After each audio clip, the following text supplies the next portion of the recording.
তিনি কি বলেছেন? বাবু যিকরি বা'দা সালাহ। আপনি দোয়া মুনাজাত বেদাত বলতেছেন, আমার লগে বহস করবেন কখন তাই বলেন। আপনি বলেন কখন বসবেন? আপনি এখন বসেন, আপনি মাইক দুইটা আছে। বহস করবেন না বাবা, না রাগ করবেন না কেউ।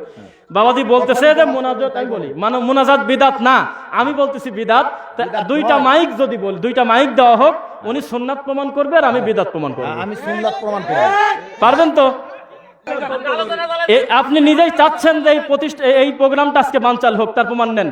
যেহেতু সেম কাজ আপনি ডক্টর মুজাফফরুল মোহসিন সাহেবের সাথে করেছেন একবার, তাহলে আমার সাথে এটা করতে চাচ্ছেন আপনি। আমি বলি, আপনি একজন আহলুল হাদিস অনুসারী, আমি আপনাকে চিনি আলহামদুলিল্লাহ, এইবার মনে পড়লো, আল্লাহর কসম আমার ভালোভাবে খেয়াল ছিল না, এখন ফেসটা মনে পড়তেছে। আপনি ডক্টর মুজাফফরুল মোহসিনের পাশে বসে মোনাজাতের ব্যাপারে নাকি আহমদুল্লাহ তিশালী সম্ভবত, নাকি না মুজাফফরুল মোহসিন, আমার স্মরণ নাই, যাই হোক, তার সাথে বসে আপনি প্রোগ্রামটা একটা বিতর্কিত করেছিলেন, পরিবেশটা আমি ভিডিও ফুটেজ দেখছি, তা আমার সাথেও করলেন।